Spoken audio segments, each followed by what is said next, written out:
നമസ്കാരം. ഇൻവെസ്റ്റ്മെന്റ് ലോകത്തെ പുതിയ വിശേഷങ്ങളിലേക്ക് എല്ലാവർക്കും സ്വാഗതം. ഓഹരി വിപണി എന്നത് ശാന്തമായ കടൽ പോലെയല്ല, അത് തിരമാലകൾ നിറഞ്ഞതാണ്.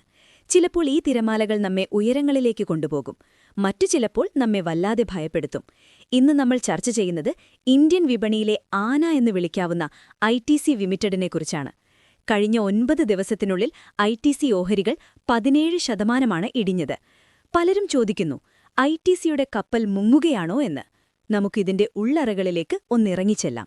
കൂട്ടുകാരെ, നമ്മളൊരു വലിയ ആൽമരത്തെ സങ്കൽപ്പിക്കുക. നൂറുകണക്കിന് വർഷങ്ങളായി ആഴ്ന്നിറങ്ങിയ വേരുകളുള്ള ഒരു മരം. കാറ്റിലും മഴയിലും അത് കുലുങ്ങില്ല എന്ന് നമ്മൾ വിശ്വസിക്കുന്നു. എന്നാൽ പെട്ടെന്ന് ആ മരത്തിന്റെ ഒരു വലിയ കൊമ്പ് ഒടിഞ്ഞു വീണാലോ? നമ്മൾ പരിഭ്രമിക്കും. ITCയുടെ കാര്യത്തിലും സംഭവിച്ചതിതാണ്. കഴിഞ്ഞ ഒരു വർഷമായി 470 രൂപ വരെ ഉയർന്നു നിന്ന ഓഹരി ഇപ്പോൾ 334-339 രൂപ നിലവാരത്തിലേക്ക് കൂപ്പുകുത്തിയിരിക്കുന്നു.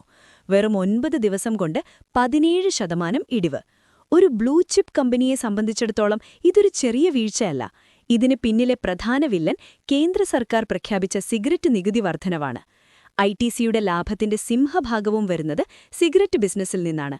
അതെല്ലാവർക്കും അറിയാവുന്ന രഹസ്യമാണ്. സർക്കാരിനെ സംബന്ധിച്ചിടത്തോളം നികുതി കൂട്ടാൻ ഏറ്റവും എളുപ്പമുള്ള ഇടവും ഇതുതന്നെ. ഇതിനെ സാമ്പത്തിക വിദഗ്ധർ സിൻ ടാക്സ് എന്ന് വിളിക്കുന്നു. ഇവിടെ ഒരു ഉപമ പറയാം. ഒരു പശു ധാരാളം പാല് തരുന്നുണ്ട് എന്ന് കരുതുക. പക്ഷെ ഉടമസ്ഥൻ പശുവിന് നൽകുന്ന തീറ്റയുടെ വില കൂട്ടി പകരം കിട്ടുന്ന പാലിൽ നിന്ന് വലിയൊരു പങ്ക് ടാക്സായി ചോദിക്കുന്നു. അപ്പോൾ ആ പശുവിനെ വളർത്തുന്ന ആൾക്ക് ലാഭം കുറയും. ITCയുടെ അവസ്ഥയും ഇതുതന്നെ. നികുതി കൂടുമ്പോൾ സിഗരറ്റ് വില കൂടും. വില കൂടുമ്പോൾ ആളുകൾ വാങ്ങുന്നത് കുറയ്ക്കും. അല്ലെങ്കിൽ വില കുറഞ്ഞ വ്യാജ സിഗരറ്റുകളിലേക്ക് മാറും. ഈ പേടിയാണ് വലിയ നിക്ഷേപകരെ ITC വിൽക്കാൻ പ്രേരിപ്പിച്ചത്. നുവാമ പോലുള്ള വലിയ ബ്രോക്കറേജ് സ്ഥാപനങ്ങൾ ITCയുടെ റേറ്റിംഗ് കുറച്ചതോടെ വിപണിയിൽ ഭയത്തിന്റെ വിത്തുകൾ പാകപ്പെട്ടു. ബൈ എന്നതിൽ നിന്ന് ഹോൾഡ് എന്നതിലേക്കുള്ള മാറ്റം ഒരു വലിയ മുന്നറിയിപ്പായിരുന്നു. എന്നാൽ ITC വെറുമൊരു സിഗരറ്റ് കമ്പനി മാത്രമാണോ? ഒരിക്കലുമല്ല. ഇവിടെയാണ് ITCയുടെ യഥാർത്ഥ കരുത്തൊളിഞ്ഞിരിക്കുന്നത്. നമുക്കൊരു വീടിന്റെ ഉദാഹരണമെടുക്കാം. വീടിന്റെ പ്രധാന തൂണിന് ചെറിയൊരു വിള്ളലേറ്റു എന്ന് കരുതി വീട് തകരില്ല. കാരണം മറ്റ് 4-5 തൂണുകൾ കൂടി ആ വീടിനെ താങ്ങുന്നുണ്ട്. ഒന്ന്, FMCG. നിങ്ങളുടെ അടുക്കളയിലെ ആശീർവാദ് ആട്ട, മക്കൾക്കിഷ്ടമുള്ള യിപ്പി നൂഡിൽസ്, ബിങ്കോ ചിപ്സ്, ഇതൊക്കെ ITCയുടേതാണ്. സിഗരറ്റ് ബിസിനസ്സിനെ ആശ്രയിക്കുന്നത് കുറയ്ക്കാൻ ITC ഈ മേഖലയിൽ വലിയ നിക്ഷേപമാണ് നടത്തുന്നത്. 2, ഹോട്ടലുകൾ. ഇന്ത്യയിലെ ഏറ്റവും മനോഹരമായ ലക്ഷറി ഹോട്ടലുകൾ ITCയുടേതാണ്. ടൂറിസം മേഖല വളരുമ്പോൾ ഇതിന്റെ ഗുണം ITCക്ക് ലഭിക്കും. 3, പേപ്പർ ആൻഡ് ആഗ്രി. കടലാസ് ഉൽപ്പന്നങ്ങളിലും കാർഷിക കയറ്റുമതിയിലും ITC ഒരു വമ്പൻ തന്നെയാണ്. ഈ വൈവിധ്യകരണമാണ് ITCയെ മറ്റു പല കമ്പനികളിൽ നിന്നും വ്യത്യസ്തമാക്കുന്നത്. ഭാഗം 4, ഇൻവെസ്റ്റ്മെന്റ് തന്ത്രങ്ങൾ. നിങ്ങൾ എവിടെ നിൽക്കുന്നു? ഇപ്പോൾ നിങ്ങൾ ചിന്തിക്കുന്നുണ്ടാകും, ഞാൻ ഈ ഓഹരി വാങ്ങണോ അതോ കയ്യിലുള്ളത് വിറ്റൊഴിയണോ എന്ന്. നമുക്കിതിനെ 3ആയി തിരിക്കാം. 1, ദീർഘകാല നിക്ഷേപകർ, ദ ലോങ് ടേം വിഷണറീസ്. നിങ്ങൾ 5-10 വർഷത്തേക്ക് നിക്ഷേപിക്കാൻ തയ്യാറാണെങ്കിൽ ഈ വിലയെടുപ്പ് ഒരു ഡിസ്കൗണ്ട് സെയിൽ പോലെയാണ്. ഒരു നല്ല ബ്രാൻഡഡ് ഷർട്ട് 50% ഡിസ്കൗണ്ടിൽ കിട്ടുമ്പോൾ നമ്മൾ ഓടിപ്പോയി വാങ്ങാറില്ലേ? അതുപോലെയാണിത്. ITC വർഷാവർഷം നൽകുന്ന ലാഭവിഹിതം അഥവാ ഡിവിഡൻഡ് മാത്രം മതി നിങ്ങളുടെ ബാങ്ക് FDയേക്കാൾ മികച്ച റിട്ടേൺ നൽകാൻ.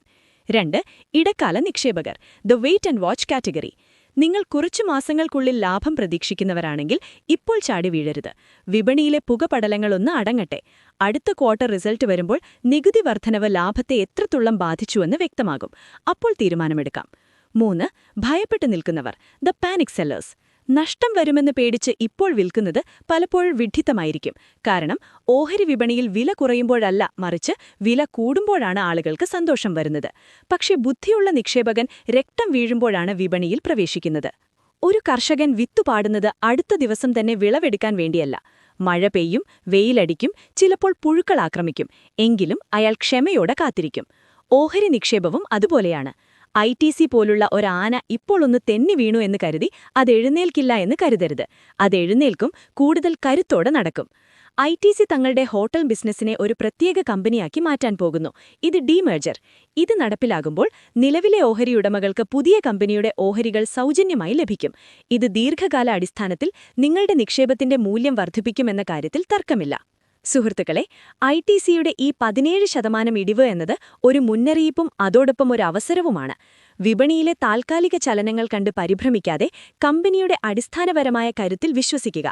സിഗരറ്റ് ബിസിനസ്സിലെ നികുതി വെല്ലുവിളികൾ ITC ഇതിനു മുമ്പ് മറികടന്നിട്ടുണ്ട്. ഇത്തവണയും അവർ അതിജീവിക്കും എന്ന് തന്നെയാണ് വിപണിയിലെ ശുഭാപ്തി വിശ്വാസികൾ കരുതുന്നത്. നിങ്ങളുടെ പോർട്ട്ഫോളിയോയിൽ ITC ഉണ്ടെങ്കിൽ ക്ഷമയോടെ കാത്തിരിക്കുക. വാങ്ങാൻ ആഗ്രഹിക്കുന്നവർ സാവധാനം ഘട്ടം ഘട്ടമായി മാത്രം വാങ്ങുക. ഓർക്കുക, ഓഹരി വിപണിയിൽ പണമുണ്ടാക്കുന്നത് ബുദ്ധിയുള്ളവരല്ല, മറിച്ച് ക്ഷമയുള്ളവരാണ്.